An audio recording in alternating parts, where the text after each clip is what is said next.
নমস্কার। আশা করি সবাই খুব ভালো আছেন। চলে এসেছি রান্নাবাটি দ্য ফ্লেভার টেলের একটি নতুন রেসিপি নিয়ে।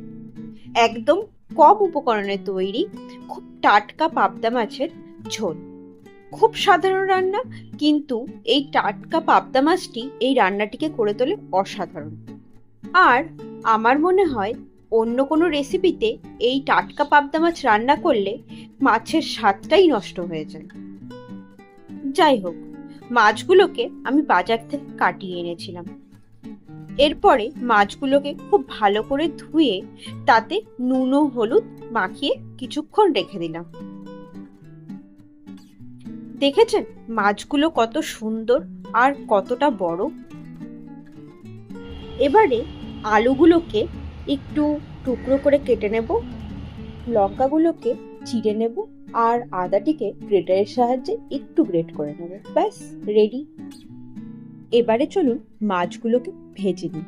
তার জন্য কড়াইতে কিছুটা সর্ষের তেল খুব ভালো করে গরম হয়ে গেলে তাতে মাছগুলোকে একে একে ছেড়ে দেব। তারপর উল্টে পাল্টে কিছুক্ষণ মাছগুলোকে ভেজে নেব।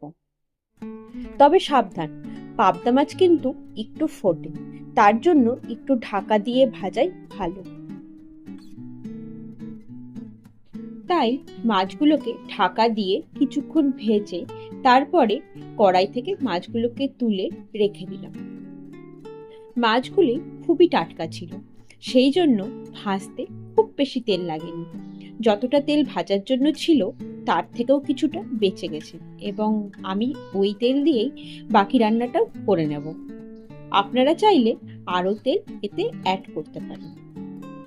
এবারে ওই তেলেই কিছুটা কালো জিরে ও কাঁচা লঙ্কা দিয়ে একটু ভালো করে ভেজে নেব। এরপরে এতে দিয়ে দেব গ্রেট করে রাখা আদাগুলো। আবারও কিছুক্ষণ খুব ভালো করে ভেজে নিয়ে এবার এতে দিয়ে দেব আগে থেকেই টুকরো করে রাখা আলুগুলো। এরপর আলুগুলোকে একটু ভালোভাবে এই তেলে ভেজে নেব। আলুগুলো একটু ভাজা হয়ে গেলে তাতে দিয়ে দেব পরিমাণ মতো হলুদ, লবণ ও জিরে গুঁড়ো। তবে লবণটি কিন্তু একটু বুঝে শুনে দেবেন, কারণ মাছ ভাজার সময় অলরেডি মাছে লবণ দেওয়া ছিল।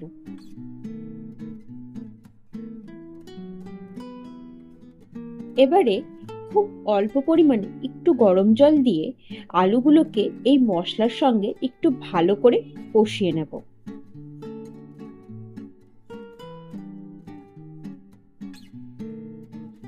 ভালো করে কষানো হয়ে গেলে ঝোল তৈরির জন্য ও আলুগুলোকে সেদ্ধ করার জন্য এতে এবার গরম জল কিছুটা মিশিয়ে দেব। জল দিয়ে একটু ভালো মতো ফুটে গেলে এবারে আগে থেকে ভেজে রাখা মাছগুলো এই ঝোলে দিয়ে দেব এবং ঢাকা দিয়ে মোটামুটি 15 থেকে 20 মিনিটের জন্য রেখে দেব আলুগুলো সেদ্ধ হওয়ার জন্য। আচ্ছা, রান্নাটি কিন্তু আমি মোটামুটি ওই মিডিয়াম ফ্লেমেই করছি। মোটামুটি 15 মিনিট পরে ঢাকা তুলে একবার দেখে নিতে হবে আলুগুলো সেদ্ধ হয়েছে কিনা। আলুগুলো সেদ্ধ হয়ে গেলেই ব্যাস রেডি। আর লবণটিও কিন্তু একবার দেখে নেবেন, যদি লবণের দরকার হয় তবে সেটাও একটু মিশিয়ে আবারও একটু ফুটিয়ে নেবেন। তৈরি হয়ে গেল খুব কম উপকরণে তৈরি সুস্বাদু পাবদা মাছের ঝোল। বাড়িতে অবশ্যই একবার এই পদ্ধতিতে ট্রাই করে দেখবেন আর কমেন্টে জানাবেন কেমন লাগলো। ভিডিওটি ভালো লাগলে লাইক এবং শেয়ার অবশ্যই করবেন, আর চ্যানেলটিকে সাবস্ক্রাইব করতে কিন্তু ভুলবেন না। খুব তাড়াতাড়ি আসছি নতুন একটি রেসিপি নিয়ে।